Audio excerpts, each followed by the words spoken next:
A few years ago, Robert Plant found himself suddenly overcome with an urge to return to his roots. "I know I'm emphatically British," he says, "but I didn't realize how much that was true until I'd been away for a while." He had been living in Austin, Texas, with his girlfriend at the time, the singer-songwriter Patty Griffin, who was also his bandmate on his 2010 album and tour, Band of Joy. And, for a time, he relished the opportunity to absorb American life and culture. The hospitality and friendships and initiation into Americana, not just music, was marvelous, he says. The process began several years earlier, when he teamed with the bluegrass great Alison Krauss for the Nashville-recorded 2007 album Raising Sand, probably the most acclaimed and successful project of his post-Zeppelin career. He last played with his old band 10 years ago this December, during a one-off gig at the O2 Arena in London that made headlines around the world. The pair won an Album of the Year Grammy, and the LP went platinum along the way. He discovered an entire world of Appalachian music and the joys of vocal harmonies, which were never a big part of his musical repertoire. "It was one of the most rewarding, classic periods of my life," he says. And it was just such a, he pauses to search for the right word, tear to leave America and return to Britain. Carry Fire, the latest release by Robert Plant, none such Warner Brothers via AP Plant, speaks to me from the lobby of the Frome Memorial Theatre in Somerset, England, which was built just after the First World War and is within easy driving distance of his house in Shropshire, near the Welsh border. Since returning from the United States, he has lived, as he put it, only 8 miles from where I learned how to speak French and do geometry. Affable and chatty, he cheerfully recounts tales from his past lives as the Golden Mint, howling frontman of Led Zeppelin, in partnership with the Zeppelin guitarist Jimmy Page's Page and Plant, a foray into 80s synth-rock and the rootsy solo path he has forged over the last 2 decades. On the theatre stage, his band The Sensational Space Shifters, an eclectic crew of British musicians, several of whom he's worked with on and off since the mid-2000s, was running through a mix of solo material and reconfigured Led Zeppelin classics. The group was deep in rehearsals for a tour behind Plant's latest album, Carry Fire, a swirling mix of deep blues, mountain music, North African rhythms and Zeppelin heavyweight. "Some people don't get it," says Justin Adams, one of the band's 2 guitarists, and a specialist in Middle Eastern and African sounds. "Why are you interested in the blues and devotional music from Pakistan? It's not out of geographical interest, particularly. It's about transporting music that really takes you somewhere, a beat that makes you feel a slight sense of dread and foreboding." Plant center in Jimmy Page Wright performing as Led Zeppelin Rex features in Shropshire. Plant is part of the tapestry, the same way Bruce Springsteen maintains anonymity in his slice of New Jersey. He said his decision to return wasn't connected to his relationship with Griffin. "It was my own inability to deal with the rapid attention that was paid to me, and there was kind of no way to hide it. So he returned to the land of his birth, gathered up the band, and got back to work, first with the 2014 album Lullaby and The Ceaseless Roar, and now with Carry Fire, both of which largely comprise original songs, as opposed to the covers he emphasized with Krauss and the Band of Joy.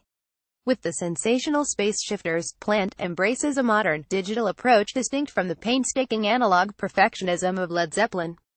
Various combinations of the band, which includes the keyboard player John Baggett, a veteran of trip-hop acts like Massive Attack and Tricky, split off to write and record interesting chunks of music, which are then woven together in the studio. "We chop the stuff up, and see how it falls into grooves and moods," Plant says. "That's basically the whole signature of our music, grooves and moods. As the tracks cohere into songs, he minds a notebook he's scribbled in for years for lyrics. I have a lot of lyrics, and if they're not interrelated they can be," he says. The vocal melodies are also all Plant, delivered in a haunting, otherworldly mode. "I tried with this record to make melodies really, really important," he said, and to use celestial backing vocals to create a different RP. Plant performing in 2016 with his new band The Sensational Space Shifters Rex. The result is a heady, autumnal record, blending Plant's early influences, the folk musicians Bert Jansch and John Fahey, blues-fueled riffs, Berber sounds and Bristol trip-hop sonics. Many of the songs, including the title track, are love ballads tinged with fables. In contrast, Carving Up the World Again, a walnut offenses a Sun record sesh stomper spiked with a curling, Middle Eastern guitar solo that delves into post-Brexit and President Trump discourse. Taking part of its title from a quote by Trump, Plant takes aim at jingoism in the refugee crisis. "There's progress in many areas of humanity, but it's juxtaposed with doors slamming and pain," he says. The soul cover, of an old rockabilly tune called Bluebirds Over the Mountain, gets new energy from a fractured electronic beat and the twinned vocals of Plant and the Pretenders' Chrissie Hynde. Plant is delighted that there's still an audience for his music and a major record label, none such, invested in releasing it into the world.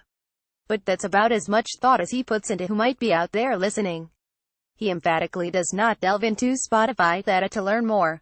"No, I don't give a hoot," he says. "I couldn't even think about it. I don't think I write to suit anybody, I just write to suit my mood." Plant and Page were thrown back together in 2016 during a high-profile copyright lawsuit over the song Stairway to Heaven, which the band won Rex features as for his old band. Plant said he sees Page and the bassist John Paul Jones from time to time, and it's very civil. The three were thrown back together in 2016 during a high-profile copyright lawsuit over the song Stairway to Heaven, which the band won, but Plant doesn't seem eager to relive that. "We're enthusiastic toward each other, and each of us does our own things, and that's how it is."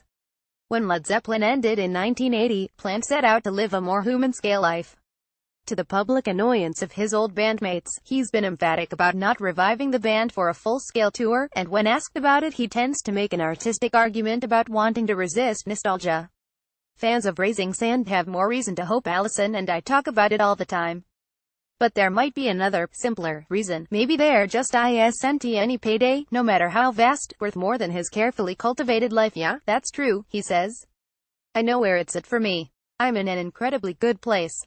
For a guy like me, who was a singer in band, who played no instrument, but just being eager to learn and experience more and more music, I've just been incredibly fortunate. I'm in the middle of my own joy. I don't need anything else." Carry Fire is out now. Copyright New York Times. More about Robert Plant. Carry Fire reuse content.